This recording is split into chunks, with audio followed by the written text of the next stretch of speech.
वैसे guys I hope you are doing well. You were welcome to stellar army. तो कैसे हो मेरे दोस्तों, मैं आशा करता हूँ शानदार तरीके से आप लोग अपनी लाइफ को एंजॉय कर रहे हो, अपनी सेहत फैमिली और पाई के ध्यान काफी अच्छे से रख रहे हो। सबसे पहले तो आप सभी को, आप सभी के परिवार को, आप सभी के जो भाई बहन है जिनको आप लोग राखी बांधने वाले हो, सबको happy Rakshabandhan to all of you. यार ये एक ऐसे त्योहार है ना हमारी कंट्री में सेलिब्रेट करते हैं, तो ये हमको एक दूसरे के साथ में बांधते हैं, एक दूसरे के साथ में कनेक्ट करके रखते हैं। और जिस तरीके से हमारी कंट्री में जो ये फेस्टिवल सेलिब्रेट किए जाते हैं वो हमारी कल्चर अलग ही तरीके दिखाते हैं। ऑल ओवर वर्ल्ड में लोग कितने ललायत होते होंगे ना कि हमारे देश की तरफ को देखकर यार कितनी खुशी से सारे फेस्टिवल सेलिब्रेट किए जाते हैं। हमारी कंट्री में सारे तरीके रंग आप लोगों को देखने को मिलेंगे, हर एक इंसान हर एक फेस्टिवल सेलिब्रेट करता हुआ नजर आता है। तो ये कनेक्टिविटी है हमारे देश की। यहां पर मैं आप लोगों से एक छोटी सी इंफॉर्मेशन शेयर करना चाहूंगा।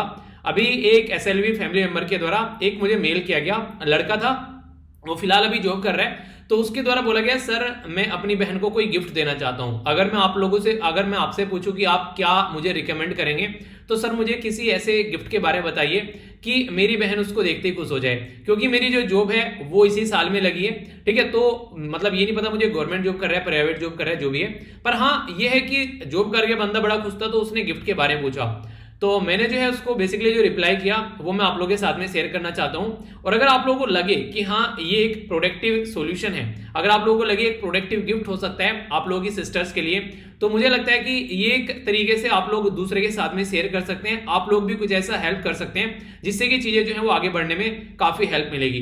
देखिए नॉर्मली हमारी सोसाइटी में जो शादी है ना उसको बहुत बड़ा एक टैबू बना के रखा जाता है, पर लेकिन आप लोग देखिए शादी में जब भी एक लड़का लड़की की शादी होती है, अगर नॉर्मल तरीके से आप लोग सोसाइटी के अंदर देखोगे तो हमेशा जो लड़का है वो डोमिनेट करता है लड़की को। इसके पीछे एक बहुत बड़ा रीजन ये होता है कि लड़की जो है वो नॉर्मली अपने पैरों पर खड़ी नहीं होती है। अगर लड़की जो है वो अपने पैरों पर खड़ी है तो कल को अगर किसी के साथ में भी शादी होगी तो एक तरीके से नहीं थी कि एक इक्वलिटी की भावना निकल कर आएगी। उसके लिए जो समाज में तो रेस्पेक्ट रहेगी, फैमिली के अंदर भी रेस्पेक्ट रहेगी, और जो हस्बैंड होगा वो भी रेस्पेक्ट की तरीके से देखेगा। और कल को अगर कई तरीके की अनफॉर्चुनेट कंडीशन बन जाती है, मान लीजिए कल को अगर कोई नोकझोंक हो जाए, कभी बुरी कंडीशन इतनी बन जाती है कि डाइवोर्स का एक मुद्दा आ जाता है, या फिर कल को कोई अनफॉर्चुनेट कंडीशन ऐसी बने, मान लीजिए कोई ऐसा है कि जो आर्मी में काम कर रहे हैं, या फिर कोई इस तरीके से किसी कंडीशन में कहीं रोड एक्सीडेंट में कुछ भी ऐसी दुर्घटना हो जाए अगर कि लड़की जो है एक तरीके से हस्बैंड नहीं रहा, ठीक है, तो उस टाइम पर एक सबसे खतरनाक सिचुएशन ये होती है कि अगर हाथ में जॉब हो तो आगे चलकर अपने परिवार को थाम सकती है। जिस लड़के के साथ में शादी हुई है उसके परिवार को थाम सकती है, अगर बच्चे हो चुके हैं तो बच्चों की पढ़ाई को लेकर आगे चल सकती है। तो ये सारी चीजें कहीं ना कहीं अगर मोटे मोटे तौर पर आप लोग देखोगे तो कहीं ना कहीं एक सोल्यूशन निकलता हुआ नजर आता है कि हमेशा लड़की को पढ़ा लिखा कर उसके पैरों पर हम लोगों को खड़ा करना चाहिए। एक डिग्निटी वाली लाइफ जी पाएगी, अपने पैरों पर अगर खड़ी रहेगी, कल को कोई भी दिक्कत होगी तो उसका सोल्यूशन निकाल पाएगी, फाइनेंशियली अपने घर में हेल्प कर पाएगी, बच्चों को भी सही तरीके से प्रोडक्टिव तरीके से आगे अच्छी एक लाइफ दे पाएगी। आप लोगों ने नॉर्मली भी सुना भी होगा कि अगर एक लड़की पढ़ी लिखी होती है तो ये समझिए पूरा परिवार पढ़ा लिखा है, पर एक लड़का पढ़ा लिखा है तो बस लड़का पढ़ा लिखा है, क्योंकि लड़की पूरे परिवार में रौनक लेकर आती है। तो अगर अपनी बहन को आप लोग कुछ गिफ्ट देना ही चाहते हैं तो ये गिफ्ट थोड़ा लंबा चलेगा, पर लेकिन ये सबसे शानदार गिफ्ट होगा उनकी जो है एक लाइफ के लिए। आप लोग कोशिश ये करो कि अगर वो कुछ बनना चाहती है लाइफ में तो उसको सपोर्ट करो। शादी वगैरह यार होती रहती है, कहीं नहीं भाग रही है। जिसने शादी कर ली उसने कौन से पहाड़ उलट लिए ये बता दो, ठीक है। शादी करके उसने कोई ऐसा इंसान देखा आप लोगों ने धरती पर जिसने शादी कर लियो और शादी करके उसने इतिहास रच दिया? क्या करेगा शादी करके? 2 साल में बच्चे हो जाएंगे, अब तक माँ बाप ने उनको पाला है, अब वो अपने बच्चों को पालने में लग जाएंगे। बस यही रीत चलती रहती है। कुछ ऐसा सोचो ना, कुछ डिफरेंट थोड़ा सा, कि हाँ एक तरीके सोसाइटी में कुछ बदलाव लाकर आ सकते हैं, कुछ समाज में कुछ ऐसा चेंज कर सकते हैं। शादी तो करते ही रहना, शादी थोड़ा ना भाग रही है कहीं पर लेकिन कुछ ऐसा सोसाइटी में करो कि हाँ कुछ एक प्रोडक्टिव एक इंपैक्ट डालकर जाओ सोसाइटी के ऊपर, तो वो एक अच्छी चीज रहेगी। तो अगर लड़की एक बार अपने पैरों पर खड़ी हो जाएगी, एक सबसे इंपॉर्टेंट बात ये रहेगी, जो दहेज वाला मुद्दा रहता है ना कि दहेज बहुत ज्यादा देना है, ठीक है, कहीं ना कहीं वो भी हम लोग डाइल्यूट करते हुए नजर आएंगे। आप लोग समझ सकते हैं अगर ढंग से अगर लड़की की शादी होगी और वो लड़की पढ़ी लिखी है तो कल को सामने वाले को बोला जा सकता है कि लड़की दे रहे हैं और हमने लड़की को पढ़ाया, इसके ऊपर पैसा खर्च किया है, ठीक है, तो एक कमाने वाली वाइफ मिल रही है आपको, और क्या चाहिए। तो इस तरीके से यहाँ पर जो दहेज प्रथा है उसको भी थोड़ा सा यहाँ पर कम किया जा सकता है। तो इस तरीके से ये मुझे एक सबसे बेहतरीन सॉल्यूशन लगता है कि लड़की की शादी में 10-20 लाख रुपए न लगाकर अगर उसकी पढ़ाई में 5-7 लाख रुपए लगा दिए जाएं तो कैसा रहेगा। तो इस तरीके से आप लोग समझ सकते हैं, उसको पढ़ाकर उसके पैरों पर खड़ा कर दिया जाए तो ये कैसा रहेगा। तो तो ये मुझे एक सबसे अच्छा सॉल्यूशन लगा, तो इसलिए मुझे लगा कि आप लोगों के साथ में शेयर करें। बाकी ये तो देखो मेरा आइडिया था, ठीक है। बाकी आप लोगों के माइंड में हो सकता है इससे भी अच्छे अच्छे आइडिया आ रहे हो, क्योंकि सबका सोचने का तरीका अलग अलग होता है, ठीक है। तो ये मुझे लगा, जो मैं आप लोगों के मेल पढ़ता हूं उसके बदले में जो मुझे विचार आए, मुझे वो लगा कि मुझे आप लोगों के साथ में शेयर करने चाहिए। तो इसी तरीके से अगर आप लोगों को भी लगता है कि हाँ ऐसा कुछ है, तो आप लोग भी अपनी जो कोई ऐसा सजेशन है तो आप लोग भी उसको जरूर शेयर कीजिएगा, ठीक है। तो ये काफी अच्छा लगेगा मुझे। और मैंने भी यहाँ पर एक छोटी सी एक जो रक्षाबंधन के उपलक्ष्य में एक छोटा सा मैंने भी मुहिम यहाँ पर बोला, जैसे कि आप लोगों को पता है कि बुक्स वगैरह जो बच्चों को दी जा रही है, मैंने सोचा कि रक्षाबंधन के उपलक्ष्य में मैं कोशिश करूंगा कि आज जितनी भी किताबें हैं वो मैक्सिमम लड़कियों को दी जाए, ठीक है। जो भी मेरे पास में, जो मैंने बोला कि बच्चों को थोड़ी जितना किताबें हो पाती हैं, तो आज का टारगेट यानी कि जो रक्षाबंधन वाला दिन है उसमें जो किताबें रहेंगी वो लड़कियों को दी जाएंगी। मैं कोशिश करूंगा कि जितने भी मेल लड़कियों के हैं खासकर उनको चूज किया जाए, ठीक है, उनको किताबें दी जाए। तो एक तरीके से मतलब देखिए ये नहीं है कि बिल्कुल हाथ में धागा बांध कर ही, राखी बांध कर ही भाई बहन बनते हैं, ठीक है। तो आप लोग समझ सकते हैं कि एक भाई का गिफ्ट हो गया आप लोगों के लिए एज ए बुक के तौर पर, जो आप लोगों की लाइफ में थोड़ा इंप्रूवमेंट लेकर आएगा। तो बाकी तो जो चल ही रहा है वो पैटर्न वो तो चलता ही रहेगा, क्योंकि पीछे बहुत सारे अभी मेल पेंडिंग पड़े हुए हैं, उनको आराम से प्रोवाइड कराते रहेंगे। पर यहाँ पर ये एक थोड़ी सी एक सपोर्ट है मेरी साइड से, जो मुझे लगता है कि अगर कोई लड़की पढ़ेगी तो आगे आएगी निकल के, तो वो अपनी लाइफ को भी प्रोडक्टिव बना पाएगी, ठीक है। तो इस तरीके से ये मेरी तरफ से, बाकी आप लोग बताइए। और वैसे भी आज संडे है, तो संडे को फंडे बनाते हुए थोड़ा सा स्टडी डे बनाएंगे। वो नहीं कि बिल्कुल यानी रिग्रेसिव लेक्चर नहीं रहता है, थोड़ा सा हल्का फुल्का लेक्चर रहता है संडे को, ताकि आप लोग भी थोड़ा सा लाइफ को एंजॉय कर सकें और चीजों को अच्छे से लेकर चल सकें। तो ये मेरी तरफ से है। बाकी आप लोग क्या सोच रहे हैं, मैंने बोला जैसे आप लोग अपनी इंफॉर्मेशन शेयर कर सकते हैं। अगर लगता है कमेंट बॉक्स में शेयर करने लायक है तो कमेंट बॉक्स में करिए, वरना आप लोग यहाँ पर स्टडी लवर वीर पर जाकर भी आप लोगों से शेयर कर सकते हैं प्राइवेटली, ये जीमेल है। पर लेकिन एक और बात याद रखिए, कई सारे बच्चे ना यार क्वेश्चन पूछते हो, क्वेश्चन के आंसर शेयर करते हैं यहाँ पर, ठीक है। वो मत कीजिए प्लीज, बहुत ज्यादा मेल हो जाते हैं ऑलरेडी, जो नॉर्मल मेल आ रहे हैं उन्हीं को टैकल करने में काफी ज्यादा टाइम लग जाता है।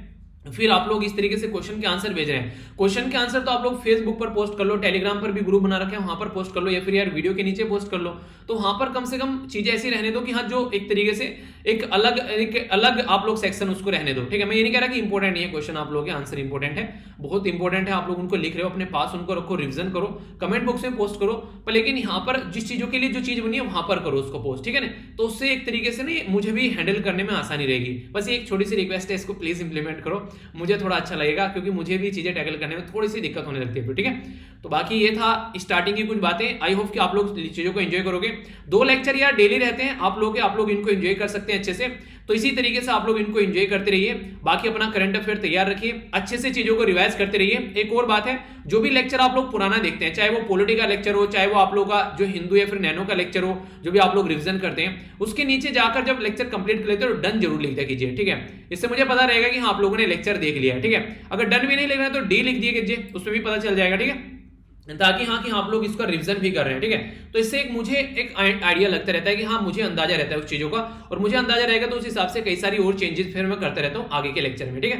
तो ये बेसिक इन्फॉर्मेशन थी, आई होप कि आप लोग इसको अच्छे से समझेंगे। तो ये रक्षाबंधन का दिन अच्छे से सेलिब्रेट कीजिएगा। आइए अब थोड़ा सा कुछ बात पढ़ाई की कर लेते हैं। लेक्चर बिल्कुल इंडिपेंडेंट रहता है संडे से, जो संडे का लेक्चर होता है ऐसा बनाता हूं ताकि आप लोग जब भी टाइम मिले देख ले इसको, पर इंपॉर्टेंट चीजें रहती है, ऐसा नहीं कि आप लोग इसको इग्नोर करें, ठीक है। तो ये बात जरूर ध्यान रखिएगा। तो फिर से यहाँ पर आप लोगों को सबको हार्दिक शुभकामनाएं रक्षाबंधन की, सारे भाइयों और बहनों को, ठीक है। और मुझे बड़ा भाई छोटा भाई जो भी आप लोगों लगे बोल सकते हैं, कोई दिक्कत नहीं है। कई सारे बच्चे बोलते हैं कि सर भाई बोलने का, कोई दिक्कत नहीं यार, भाई बोलो जिसको बोलना है, चाहे सारे जितने भी फैमिली मेंबर है सारे असली फैमिली मेंबर मेरे भाई बहन है, ठीक है। तो अच्छे से आप लोग चीजों को एंजॉय कीजिए, बस अपना लाइफ में सक्सेस होकर जाओ यार, बस वो सबसे बड़ा एक मुद्दा है, ठीक है। इंटरनेशनल न्यूज है यहाँ पर, ये काफी इंपोर्टेंट, जो रिसेंटली अभी काफी ज्यादा एक मुद्दा बना हुआ है, इसके बारे में डिटेल में समझेंगे। अभी क्या किया गया, बेलारूस एक कंट्री है, अगर आप लोग मैप में देख पाएंगे तो यहाँ पर आप लोग देख पाते हैं, यह है बेलारूस, ठीक है। तो बेलारूस यूरोप के अंदर एक कंट्री है। अगर आप लोग अपनी कंट्री के कंपेयर में इसको कंपेयर करके देखेंगे तो आप लोग को देखने को मिलेगा इसकी एग्जैक्ट लोकेशन। एक बार मैं आप लोग को मैप में लेकर चलता हूं ताकि आप लोग अच्छे से कनेक्ट कर पाए। तो ये है हमारा गोला, आपको गोले पर लेकर चलते हैं अपने। तो यहाँ पर आप लोग देखिए अपनी प्यारी कंट्री होगी, यहाँ से अगर आप लोगों को लेकर जाऊं मैं यूरोप के अंदर, तो यहाँ से आप लोग देखिए ये हो गया बेलारूस, ठीक है। थोड़ा सा और जूम कर देते हैं। यूरोप में एक लौती कंट्री ऐसी है जिसके अंदर आज की डेट में एक डिक्टेटरशिप बैठा हुआ है। डिक्टेटरशिप मतलब जो अपनी मनमानी चलाता है, वो बोलेगा जो संविधान है वही संविधान रहेगा, वो बोलेगा इसको सजा देने उसको सजा मिलेगी, यानी कि वो संविधान से भी बड़ा है। तो उसी के चलते यहाँ पर ये बातें आप लोग को देखने को मिलेगी। तो उसी इंसान के बारे में यहाँ पर मैं बातें करने वाला हूँ। ये पिक्चर में आप लोग को इंसान दिख रहा है, इसी के बारे में बात कर रहे हैं। नाम है अलेक्जेंडर लुकाशेंको, ठीक है। तो अलेक्जेंडर द ग्रेट एक वो था जिसने दुनिया पर फतेह हासिल की, और एक ये इंसान है जो कि यहाँ पर बिल्कुल ही चीजों को खराब करने पर तुला हुआ है। पूरी कंट्री इसके कंट्रोल में है और ये पुतिन के कंट्रोल में है।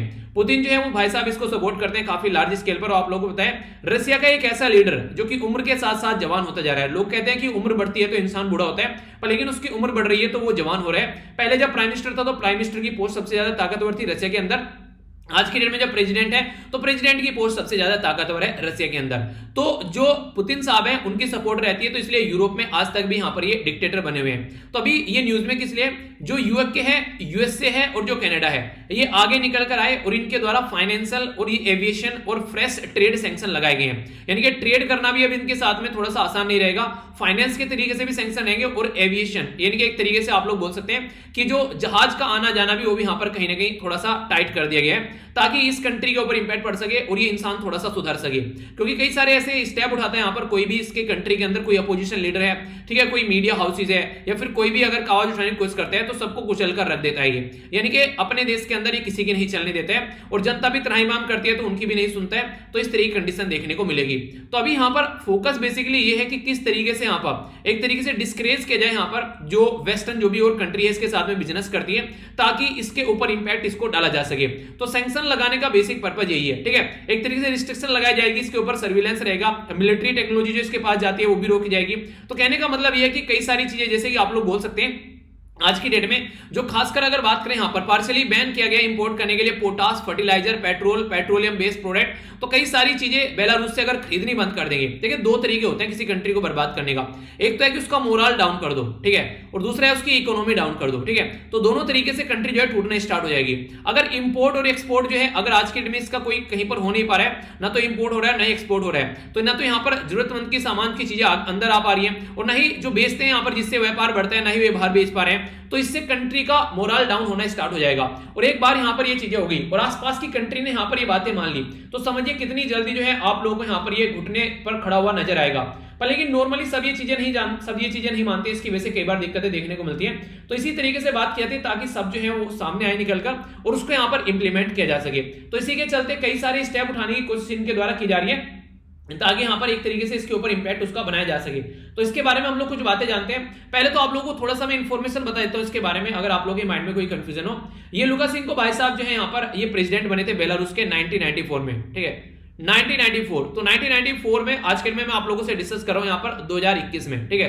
तो मोटे मोटे तौर पर आप लोग बोल सकते हैं कि 25 साल से ये इंसान जो है ये यहां पर आज की डेट में पावर में बैठा हुआ है। आई एम श्योर कि 25 साल तो कईयों में से आप लोगों की एज भी नहीं होगी, कईयों की तो कई सारे तो आप लोग 25 साल से नीचे के होंगे, ठीक है। तो इससे आप लोग समझ सकते हैं जब आप लोग पैदा भी नहीं हुए थे तब से लेकर आज तक ये इंसान जो है यहां पर रूल कर रहे हैं। रूल क्यों कर रहे हैं? क्योंकि 1991 में जब यहां पर यूएसएसआर का कोलैप्स हुआ, ठीक है, तो जैसे ही यूएसएसआर का कोलैप्स हुआ, सोवियत यूनियन जिसको नॉर्मली आप लोग बोलते थे, तब से लेकर यहां पर ये बेलारूस जो है एक अलग कंट्री बन गया। तो यहां पर तब से लेकर आज तक अगर देखें ओनली 3 साल बाद यहां पर ये पावर में आ गया 1994 में, और तब से लेकर यहां पर ये पावर में बैठा हुआ है। तो यूरोप का लास्ट डिक्टेटर भी अगर क्वेश्चन करके आप लोगों से एग्जाम में पूछ लिया जाए तो ये है ये भाई साहब। अपॉर्चुनिटी कहां से मिलती है, सपोर्ट कहां से मिलता है, तो मिलता है रशिया से।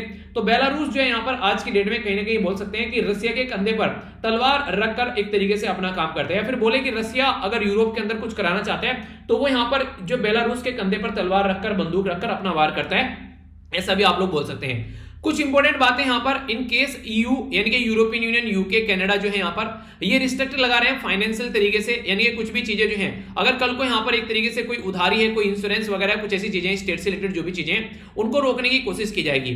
यूरोपियन यूनियन यूएसए सैंक्शन लगा रहे हैं यहां पर टबैको इंडस्ट्री के ऊपर, ठीक है, ताकि यहां पर जैसे कि ल्यूक्रेटिव जो सिगरेट वगैरह है, स्मगलिंग कई बार ट्रेड के थ्रू यहां पर लेकर आते हैं, तो उनको कंप्लीटली रोका जाए। इसी के साथ में 90% जो सिगरेट है जो स्मगल की जाती है लिथुआनिया के अंदर वो बेलारूस से आती है, ठीक है। तो आप लोग समझिए अगर यहां पर वो 90% सिगरेट अगर आना बंद हो जाएगी तो यहां पर देख सकते हैं यहां पर लिथुआनिया जो इसके बॉर्डर पर पड़ते हैं, तो कल को कितना ज्यादा इंपैक्ट पड़ेगा बेलारूस के ऊपर, जो कि यहां पर काफी बड़ा इसका रेवेन्यू सोर्स हो सकता है। वेस्टर्न कंट्री यहां पर ब्लैक लिस्ट कर रही है बेलारूस के सिटीजन को, ताकि सिटीजन भी यहां पर एंट्री न कर सके। इससे क्या होगा, इससे होगा कि बेलारूस के जो सिटीजन है वो कहीं ना कहीं गुस्सा होंगे कि हाँ हमारे प्रेसिडेंट की वजह से हमारा आना जाना यहां पर रुक गया है। तो इसकी वजह से ये भी एक काफी बड़ा इंपैक्ट आप लोगों को देखने को मिलेगा। तो इस तरीके से अलग अलग तरीके से जब बेलारूस को यहां पर टारगेट किया जाएगा तो ये घुटनों पर आना लाजमी हो जाएगा। तो उसके तरीके से एक माहौल तैयार किया जा रहा है। पर लेकिन पता चला कल को चाइना और रशिया जो है इसके बराबर में आगे खड़े हो जाएंगे तो फिर थोड़ा सा टफ पड़ जाएगा, पर हाँ फिर भी कहीं ना कहीं तो चीजें जाकर रुकेंगी ना। तो अभी टारगेट जो किया जा रहा है वो इस तरीके से किया जा रहा है ताकि सिचुएशन को कंट्रोल किया जा सके। बेलारूस का अगर बात करें यहां पर जो टारगेट है बेलारूस का पोटाश सेक्टर। पोटाश सेक्टर क्या होता है, नॉर्मली आप लोगों ने सुना होगा, नॉर्मली अगर बात करें एनपीके, ठीक है, तो यहां पर पोटाश यूज किया जाता है बेसिकली जो फर्टिलाइजर बनाने के लिए। तो ये काफी बड़ा एक्सपोर्ट किया जाता है यहां पर कंट्री के द्वारा। सेकंड लार्जेस्ट एक्सपोर्टर है यहां पर फर्टिलाइजर बिहाइंड कनाडा, ठीक है, जो कि लगभग 21% वर्ल्ड का पोटाश एक्सपोर्ट करता है। तो अगर ये इतना लार्ज स्केल में वर्ल्ड में पोटाश एक्सपोर्ट कर रहा है और उसके पोटाश के ऊपर ही आप लोगों ने यहां पर प्रतिबंध लगा दिया, तो समझिए कितना ह्यूज इंपैक्ट पड़ेगा यहां पर इसकी करेंसी के ऊपर। सारी चीजें दिक्कत में आ जाएगी कंट्री की अगर इस तरीके का एक्सपोर्ट यहां पर रुक जाता है। तो यहां से काफी बड़ी यहां पर चीजें देखने को मिलेगी। ऑल्सो जो रशिया जो रिप्रेजेंटेटिव है 49.2% ऑल बेलारूस ट्रेड जो बेसिकली होता है, तो बेलारूस एक्सपोर्ट कर सकता है, ठीक है, sanction good across the Russia border, तो री एक्सपोर्ट कर सकते हैं वहां से। तो रशिया ही मैंने बोला अभी आप लोगों का जो एक तरीके का एक साधन आप लोग बोल सकते हैं। तो रशिया अगर यहां पर थोड़ा सा एक तरीके से रुक जाए तो बेलारूस को थोड़ा सा टाइट किया जा सकता है कि हाँ डेमोक्रेटिकली इलेक्टेड गवर्नमेंट वहां पर होनी चाहिए। ऐसा नहीं जैसे म्यांमार में अभी मिलिट्री बैठी हुई है वहां पर, तो कई बार आप लोगों को ये दिक्कतें देखने को मिलेगी। तो इंपैक्ट जो होगा रिस्ट्रिक्शन का, जो ड्यूअल यूज ऑफ गुड किया जाता है मॉनिटर करने का, चीजों को इंटरेक्शन करने का, गुड्स टेक्नोलॉजी जो गुड्स वगैरह सिगरेट्स वगैरह मैन्युफैक्चरिंग, तो ये एक तरीके से काफी एक अगर अच्छा डालना है तो रशिया को साथ में आना पड़ेगा, ठीक है। तो अगर ढंग से इंपैक्ट अगर डालना है तो, वरना नेग्लिजिबल आप लोगों को यहाँ पर चीजें जो है वो इंपैक्ट पड़ता हुआ नजर आएगा।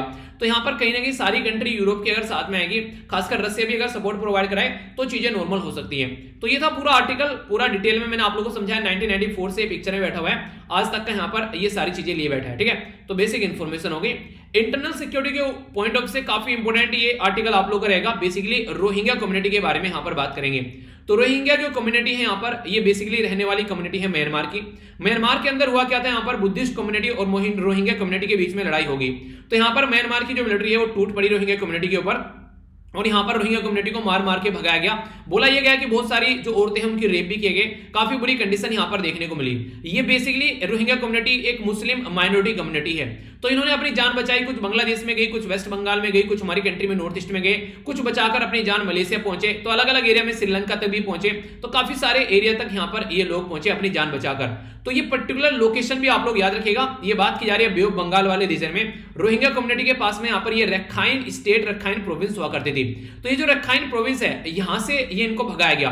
तो यहाँ पर सितुए पोर्ट भी काफी इंपोर्टेंट है, इसके बारे में आप लोगों ने कई बार सुना होगा। और एक नाफ रिवर है, ये नाफ रिवर काफी ज्यादा खतरनाक है, जो कि बांग्लादेश और म्यांमार के बॉर्डर पर आप लोगों को देखने को मिलेगी। माना यह जा रहा था कि जब रोहिंग्या कम्युनिटी यहां से अपनी जान बचाकर भाग रही थी, तो कई सारे तो ऐसे लोग थे कि एक साइड में तो उनके साथ में कुआं था और दूसरी साइड में खाई थी। यानी एक साइड में नाफ रिवर जो कि यहां पर जाए तो उसमें डूबकर मरे, और एक साइड में यहां पर पीछे जो म्यांमार की मिलिट्री, तो वो मारने के लिए तैयार। तो काफी बुरी कंडीशन यहां पर हो गई थी। इनको जान बचाना तो दुनिया भर के लोग यहां पर मारे भी गए, जिसके बारे में अब तक कोई ज्यादा डेटा इकट्ठा है भी नहीं है। अब मैं आप लोगों से ये आर्टिकल क्यों डिस्कस कर रहा हूं और मैंने क्यों बोला कि ये आप लोगों का इंटरनल सिक्योरिटी के जो जीएस के अंदर पोर्शन आप लोगों को कवर होगा, तो उसके बारे में समझिए। मिनिस्ट्री ऑफ होम अफेयर के द्वारा भी इन्फॉर्म किया गया लोकसभा में रिसेंटली, बोला गया रोहिंग्या जो माइग्रेंट है यहाँ पर, वो हमारी कंट्री में कई सारी इलीगल एक्टिविटी में इंडल्ज पाए जा रहे हैं। मतलब क्या, मतलब ये कि जैसे रोहिंग्या कम्युनिटी कोई हमारी कंट्री में भाग कर आ गया, अब उसके पास में कोई ऐसा तो नहीं है सर्टिफिकेट है उसके पास में, कहीं भी उसको जॉब मिल जाएगी, कोई भी वो जॉब करेगा। अब हमारी कंट्री में माना जाएगा 30 से 40 हजार के करीब रोहिंग्या कम्युनिटी के लोग हमारी कंट्री में रह रहे हैं। अब उनका खाना पीना रहना सोना वो सारी चीजें, उनके बच्चे भी होंगे, उनको कैसे ध्यान करना है, तो उसके लिए कहीं ना कहीं उल्टी सीधी हरकतें करनी पड़ेंगी। अगर वो उल्टी सीधी हरकतें ऐसी करने लगे कि हमारी कंट्री में लॉ एंड ऑर्डर की कंडीशन खराब हो जाए, तो उसको भी ध्यान में रखना पड़ेगा। तो इसलिए काफी ज्यादा न्यूज में रहता है रोहिंग्या कम्युनिटी जो है। देखिए कई बार इस तरीके से लोग रहते हैं, उनको थोड़ा सा बहलाना भी आसान हो जाता है। मान लीजिए कल को उनको बोलने लगे तुम्हारे परिवार को इतना पैसा मिलेगा, तो वो क्या करना है, बस यहाँ पर एक कोई बॉम्ब ब्लास्ट करना है, ठीक है। तो इस तरीके से इंसान जो है अपनी जिंदगी को संवारने के लिए तो इस तरीके की स्टेप उठाना आसान रहता है। मैं नहीं कहता वो सब करेंगे ही करेंगे, हाँ थोड़ा सा आसान रहता है। उनके परिवार का पता चला, किसी मेंबर को उठा लिया, उनके बच्चे को उठा लिया कि तुम्हारा बच्चा तब मिलेगा जब यहाँ पर जाकर इस इंसान को गोली मार दोगे। तो ये कहीं ना कहीं एक तरीके से फोर्स करना आसान हो जाता है इस तरीके से, जब किसी दूसरे देश में आप लोग जाकर रहते हो। तो अभी रोहिंग्या कम्युनिटी जो है वो यहाँ पर इलीगल तरीके से रह रही है हमारी कंट्री के वेरियस पार्ट में, क्योंकि वो एक पैटर्न में तो है नहीं कि इनके पास में वीजा था, इनके पास में पासपोर्ट था, अपना प्रॉपर वे में यहाँ पर ये वीजा इशू कराकर पासपोर्ट के थ्रू आए, नहीं ऐसा नहीं हुआ है। इलीगल तरीके से बॉर्डर क्रॉस कर यहाँ पर आए। तो सेंटर के द्वारा यहाँ पर रिस्ट्रिक्शन इशू की गई स्टेट गवर्नमेंट को और यूनियन टेरिटरी को कि आप लोग यहाँ पर अगर कोई भी ऐसा कुछ दिखता है ये इन्फोर्स करे लोग को, और इंटेलिजेंस एजेंसी को भी यहाँ पर कि कोई भी ऐसा इलीगल माइग्रेंट हमारी कंट्री में आता हुआ नजर न आए, और अगर आ भी गया तो वो इलीगल एक्टिविटी करता हुआ नजर न आए। कई बार यहाँ पर कई सारे उल्टे सीधे प्रोडक्ट बेचते हुए पाए जाते हैं, नशीले पदार्थ बेचते हुए पाए जाते हैं, तो उसकी वजह से भी काफी नेगेटिव हमारी कंट्री में माहौल बनता है, तो उसको भी रोकने की बात की जाती है। अगर बात करें आगे एक बात की जाती है कि जो इंस्ट्रक्शन है यहाँ पर टैकल करने की कि किस तरीके से इलीगल माइग्रेंट आ रहे हैं, फॉरेन कंट्री के नेशनल हमारी कंट्री में आ रहे हैं, तो उसके बारे में अगर मोटा मोटा तौर पर मैं आप लोगों से कुछ बातें करना चाहूं तो यहाँ पर हम लोग किस बेस पर बोलते हैं कि यहाँ पर ये इलीगल है। तो एग्जिस्टिंग फ्रेमवर्क हमारी कंट्री में क्या है जिसके बेस पर आप लोग ये बातें बोल सकते हैं। तो ये आप लोग 4 पॉइंट बेसिकली याद रखिएगा। पहला तो ये है कि यहाँ पर passport entry into India act है 1920 का, अंग्रेजों के जमाने का जेल है, अंग्रेजों के जमाने का एक्ट है। ये यहाँ पर बेसिकली इन चीजों को रोकता है कि हाँ इलीगल तरीके से एंट्री नहीं होनी चाहिए। आप लोग ये देखिए अंग्रेज चले गए हमारी कंट्री में 1947 में, उन्होंने ऐसे एक्ट बना रखे थे, अब भी हम लोग उनको यूज कर रहे हैं। उन्होंने उस टाइम पर किस पर्पज से बनाए होंगे आप लोग सोचिए, आज के में हम लोग उनको यूज कर रहे हैं, तो कम से कम इनके अंदर चेंज तो आना चाहिए, पर नहीं चीजें चली आ रही हैं फिर भी आज की डेट तक भी। तो पासपोर्ट एंट्री जो एंट्री इनटू इंडिया एक्ट है 1920 का ये चल रहा है। इसी के साथ में फॉरेनर एक्ट है 1947 का, ये है इसके बेस पर आप लोग बोलते हैं कि ये इलीगल इंसान हमारी कंट्री में आ गया है। रजिस्ट्रेशन ऑफ फॉरेनर एक्ट है यहाँ पर 1939 का, इसके हिसाब से बोलते हैं। एक है सिटीजनशिप, ये यहाँ पर सिटीजनशिप एक्ट है 1955 का, हमारे देश का सिटीजन नहीं है, इलीगल तरीके से देश में आ गया है। तो प्रेजेंट टाइम पर ये 4 ऐसे एक्ट हैं जो कि अगर कोई बाहर का इंसान हमारी कंट्री में आता है तो उसको इलीगल करार देने का काम ये एक्ट आप लोगों को करते हैं, ठीक है। तो ये बेसिक इंफॉर्मेशन है जिसके बारे में आप लोग याद रखिएगा। इसके चलते इशू क्या क्या है, क्या क्या कंसर्न है इंडिया के, हम लोग क्यों यहां पर बोल रहे हैं बेसिकली कि इनको अलाउ नहीं करना चाहिए। एक तो थ्रेट है और नेशनल सिक्योरिटी के लिए खतरा बन जाता है, ठीक है। एक क्लैश होता है इंटरेस्ट का भी। अब मान लीजिए किसी एरिया में जाकर रहते हैं, वहां पर जिस एरिया में रहते हैं लैक ऑफ रिसोर्सेज है वहां पर, तो ये भी जाकर उस एरिया में रहेंगे तो पानी की कमी है वहां पर, ठीक है, खाने की कमी है वहां पर, रहने की कमी है जमीन को लेकर, तो ये भी वहां पर जाकर रहेंगे तो काफी बुरी कंडीशन देखने को मिल सकती है। पॉलिटिकल इनस्टेबिलिटी भी कई बार आ जाती है, कई सारी कंट्री यहां पर बोलती है ठीक है सपोर्ट करेंगे, कई सारी कंट्री बोलती है नहीं सपोर्ट करेंगे, ठीक है। इंटरनली भी कई बार इनके ऊपर झड़प हो जाती है चीजों को लेकर, ठीक है। इसी के साथ में मिलिटेंसी आप लोगों को यहां पर बढ़ती नजर आएगी, ठीक है, उल्टी सीधी हरकतें बढ़ेंगी, ह्यूमन ट्रैफिकिंग बढ़ती नजर आएंगी, कोई भी उनको ले गएगा, खरीदेगा, बेचेगा, पता चला उनकी जो एक तरीके से जो उनकी महिलाएं हैं उनको पकड़कर ले गया कोई, ठीक है, उनका देह व्यापारी में उनको ढकेल दिया, ठीक है, उनको प्रोस्टिट्यूशन के धंधे में उनको ढकेल दिया, तो ऐसी भी हरकतें बढ़ती हुई नजर आएंगी। और लॉ एंड ऑर्डर को मेंटेन रखने में भी आसानी नहीं रहेगी। इनके पास में कोई आधार कार्ड भी नहीं है, कोई ऐसा डॉक्यूमेंट्स भी नहीं है जिसके थ्रू चीजों को ट्रेस किया जा सके। तो बहुत सारी ऐसी दिक्कत आप लोगों को यहां पर देखने को मिलेगी जिनके बारे में यहां पर बात कर सकते हैं आप लोग। तो इसलिए जरूरी है कि इन चीजों को ध्यान में रखकर आगे चला जाए, वरना कंडीशन काफी ज्यादा बढ़ जाती है, ठीक है। तो इस तरीके से यहां पर ये कुछ बातें हैं जिसके बारे में आप लोग याद रखिएगा। और जो एक्ट मैंने बताया जिसके बेस पर आप लोग देखते हैं, ठीक है, तो यहां पर ये एक्ट आप लोग याद रखिएगा जिसके चलते हम लोग अपने देश में काम करते हैं। अभी यहां पर कोई भी अगर इलीगल तरीके से हमारी कंट्री में आता है तो फिर उसको एक तरीके से रिपैट्रिएशन किया जाता है। रिपैट्रिएशन मतलब उसी देश में उस इंसान को भेजना जिस देश में से वो आया है, पर लेकिन उस देश में रहने लायक कंडीशन भी तो होनी चाहिए। जब वहां पर एक डेमोक्रेटिकली इलेक्टेड गवर्नमेंट थी, वो तो अभी सारी गवर्नमेंट जो है जेल में पड़ी हुई है। म्यांमार में आज के में आर्मी का रूल चल रहा है, अगर किसी भी पर्सन को आप लोग वापस भेजोगे तो आप लोगों को लगता है कि यहां पर जिंदा बचेगा, सवाल ही पैदा नहीं होता है। तो इसलिए कम से कम कंडीशन भी समझनी पड़ेगी। किसी भी पर्टिकुलर इलीगल माइग्रेंट अगर कंट्री के अंदर आता है तो उसको तब तक आप लोग को रहना, तब तक कंट्री में नॉर्मल कंडीशन ना हो जाए, वो भाग को वहां पर भेजा ना जाए, उस तरीके का माहौल न बन जाए, तब तक आप लोगों को यहां पर बेसिकली इस तरीके की कम्युनिटी को अपना ही देश में रखो, उसको कम से कम कुछ फैसिलिटी प्रोवाइड कराओ, चीजों को कैसे नॉर्मल रखा जा सकता है वो चीजें देखो, ठीक है। अभी आप लोगों से क्वेश्चन पूछूंगा, बांग्लादेश के अंदर एक आइलैंड था, जो आइलैंड काफी इंपॉर्टेंट, काफी ज्यादा न्यूज में रहा, जहां पर बांग्लादेश ने बोला था कि सारी कम्युनिटी को, रोहिंग्या कम्युनिटी को काफी लार्ज स्केल वहां पर स्टैब्लिश किया जाएगा। वो एक फर्जाइल एक तरीके से आइलैंड था जिसको बोला गया था कि ये इन्वायरमेंट पर काफी इंपैक्टेड है, यहाँ पर ये काफी डूब भी रहा है साल दर साल, तो वहां पर काफी ज्यादा न्यूज में आ गया था। तो कौन सा आइलैंड था उसके बारे में आप लोग को बताना है, ठीक है। तो बेसिक इन्फॉर्मेशन है यार, कैसी ये छोटी छोटी सी बातें कई बार आप लोगों से पूछ ली जाती है, और अगर माइंड में आप लोगों की क्लैरिटी रहेगी तो फिर कोई भी कंफ्यूजन आप लोग को देखने को नहीं मिलेगा, ठीक है। आगे चलते हैं, जो नेक्स्ट आर्टिकल है यहाँ पर ये इंटरनेशनल रिलेशन के बारे में बात कर रहे हैं। अभी आप लोगों को पता है हमारी कंट्री जो है वो यूएन में हेड के तौर पर है, इनके फर्स्ट एवर प्रेसिडेंशियल जो स्टेटमेंट अगर देखें मैरीटाइम सिक्योरिटी के ऊपर हमारी कंट्री की साइड से निकल कर आई, तो यूनाइटेड नेशन के अंदर सिक्योरिटी काउंसिल के अंदर हमारी कंट्री जो है काफी बड़ा रोल प्ले कर रही है। अभी हमारी कंट्री के द्वारा कई सारी बातें यहाँ पर बोलेगी। इंडिया जो है यहाँ पर बेसिकली मैरीटाइम सेफ्टी को लेकर काफी ज्यादा सिक्योर है यहाँ पर ये, ठीक है। इसी के चलते हम लोग बात कर रहे हैं कि जो इंप्लीमेंट करना है जो 2000 का यूएन कन्वेंशन है अगेंस्ट जो यहाँ पर ट्रांसनेशनल ऑर्गेनाइज क्राइम होते हैं। मतलब क्या इसका मतलब ये कि हमारे देश में किसी ने क्राइम किया, वो बॉर्डर पास करके चला गया कहां पर, बांग्लादेश के अंदर में, या फिर हमारे देश में किसी ने क्राइम किया पाकिस्तान में बॉर्डर पार करके चला गया, या फिर म्यांमार में बॉर्डर पार करके चला गया, या फिर नेपाल में बॉर्डर पार करके चला गया, भूटान में बॉर्डर पार करके चला गया, चाइना में भाग गया। तो अगर इस तरीके का कोई क्राइम होता है तो उसको इंप्लीमेंट करना काफी ज्यादा जरूरी है कि हाँ एक देश का क्रिमिनल दूसरे देश में बैठा हुआ है तो उसको किस तरीके से वहां पर टैकल करना है। ऑल जो परमानेंट मेंबर हैं जो यूएनएससी के, यूएन सिक्योरिटी काउंसिल के, यूएस, चाइना, रसिया, यूके और फ्रांस, ठीक है, तो वो यहां पर मीट को अटेंड कर रहे हैं और law of the sea treaty इसको यहां पर इंप्लीमेंट करने की बात की जा रही है। Law of the sea treaty क्या है, इसको नॉर्मल तरीके से आप लोगों ने सुना होगा, United Nation convention on law of the seas, ये यहां पर यूएन क्लोज के नाम से भी इसको जानते हैं। अडॉप्ट किया गया था 1982 में, याद रखना बहुत ज्यादा इंपॉर्टेंट हो गया, और इसको हम लोग इंप्लीमेंट करने की बात करें ताकि सिचुएशन को नॉर्मल किया जा सके। हर जगह जो चीजें ऐसी होनी चाहिए कम से कम, ताकि लॉ एंड ऑर्डर के हिसाब से काम चले। ऐसा नहीं कि साउथ चाइना सी को पूरा चाइना बोल रहा है मेरा है, इंडिया बोलने लगे कि पूरा इंडियन ओशन मेरा है, मेरे नाम पर है, ऐसा नहीं होना चाहिए। जापान सी में जापान बोले कि ये पूरा जापान मेरा है, ठीक है। तो एक तरीके से यहाँ पर अगर जहां पर भी अगर कोई ऐसा व्यापार होता है, कुछ भी ऐसी चीजें होती हैं, तो वहां पर मिलकर सब काम करें। तो जैसे आप लोग को पता है ईस्ट चाइना सी को बोलने लगे चाइना मेरा है, ठीक है, जापान बोलने लगे सी ऑफ जापान मेरा है, ठीक है। यहाँ पर आप लोग देखिए येलो सी पर कोई दबदबा दिखा रहा है, साउथ चाइना सी में तो चाइना की हरकतें चलती हैं, ऐसे हम लोग बोलने लगे कल को इंडियन ओशन आ गया यार ये हमारा है। तो ये सारी चीजें इंटरनेशनल रूल और रेगुलेशन के हिसाब से चलनी चाहिए ताकि सबको सबका हिस्सा मिल सके, यानी कि किसी का हिस्सा कोई दाब कर न बैठे।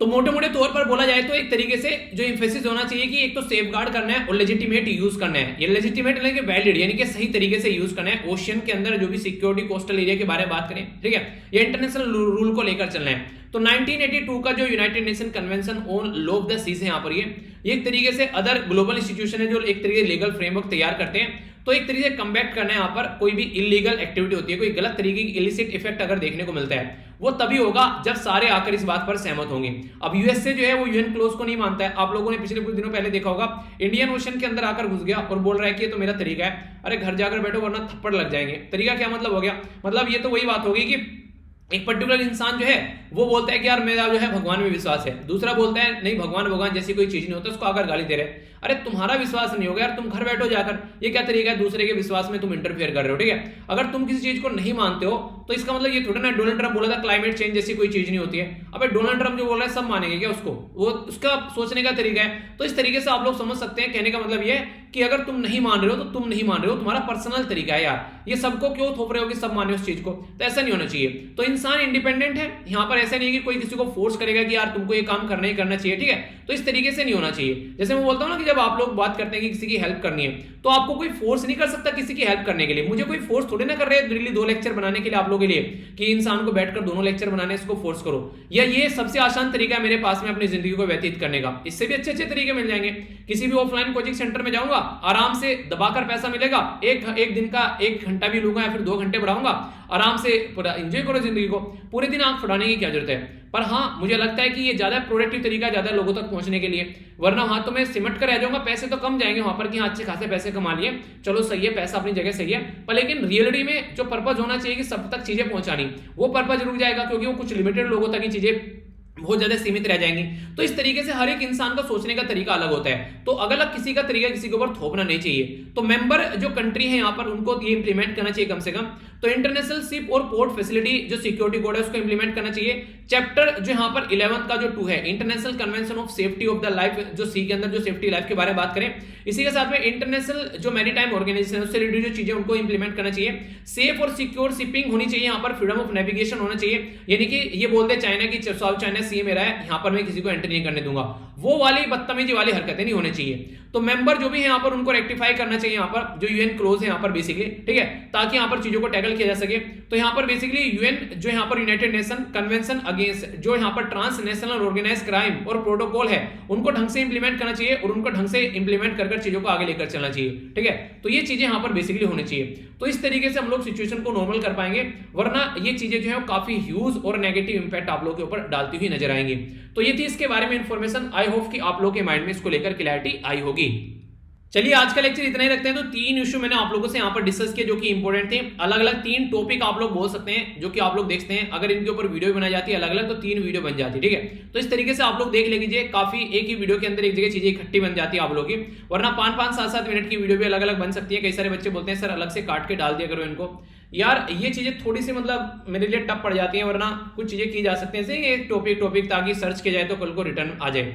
पर लेकिन फिर भी टाइम स्टैम्प वीडियो के नीचे आप लोगों को मिल जाते हैं, उससे आप लोगों का इनको सर्च करना आसान हो जाता है। तो वो आप लोग देख लीजिए। तो पहले इंटरनेशनल न्यूज देखिए हम लोगों ने, बेलारूस के बारे में डिटेल में समझा क्या क्या चीजें चल रही हैं, थोड़ा सा हिस्ट्री भी मैंने आप लोगों को बताई क्या कंडीशन चल रही है।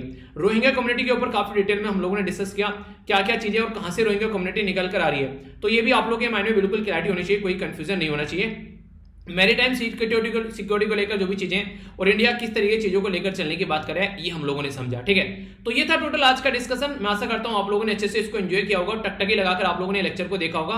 बाकी फिर से मैं वही बोलूंगा, अच्छे से यार आप लोग सेलिब्रेट कीजिए सारे त्योहार एक तरीके से, अच्छे से आप लोगों को इनका पार्ट बनकर रहना चाहिए। और एक अगर जो बहन वाली जो मैंने बात बोली है भाई बहन के लिए जो गिफ्ट वाली, उसमें आप लोगों की क्या राय है उसके बारे में आप लोग अपना सजेशन दीजिएगा। और कोशिश यही करनी है कि ज्यादा से ज्यादा एक दूसरे को सपोर्ट करने हैं, क्योंकि यार अभी अगर ये लाइफ है ना, जो आप लोग ये जो लाइफ होती है खासकर 20 से लेकर 30 के बीच की, अगर इस वाली लाइफ में आप लोग अपनी लाइफ को एक प्रोडक्टिव डायरेक्शन दे पाए तो सबसे बेस्ट तरीका होता है वो एक तरीके से जिंदगी को एंजॉय करने का। तो उसके ऊपर जरूर फोकस देकर चलो ताकि एक प्रोडक्टिव तरीके से जिंदगी को एंजॉय कर सको। बाकी मेरे साथ में कनेक्ट रहने के कई सारे तरीके हैं, आप लोग ट्विटर पर, इंस्टाग्राम पर, फेसबुक पर, या फिर आप लोग को लगता है कि प्राइवेट कुछ बातें करनी है जो कि पब्लिकली नहीं कर सकते तो studyloverveer@gmail.com पर आप मेरे से बातें कर सकते हैं। टेलीग्राम से जाकर पीडीएफ डाउनलोड कर लेना और रिवीजन जरूर करते रहिए। अगर लगता है लेक्चर आप लोग को अच्छा नहीं लग रहा है तो डिसलाइक करिए तुरंत, उसको 1 सेकंड नहीं लगेगी, डिसलाइक का बटन होता है वो आप लोगों के लिए है। और अगर अच्छा लगता है तो लाइक करिए, इससे मुझे मोटिवेशन मिलेगा कि हाँ चीजें आप लोगों को अच्छी लग रही हैं। बाकी अगर मार्क्स देने हैं आप लोगों को तो 10 में से इसको मार्क्स भी आप लोग दे सकते हैं लेक्चर को, कि हाँ आप लोग इसको इस तरीके से अच्छा लगा या फिर बुरा लगा।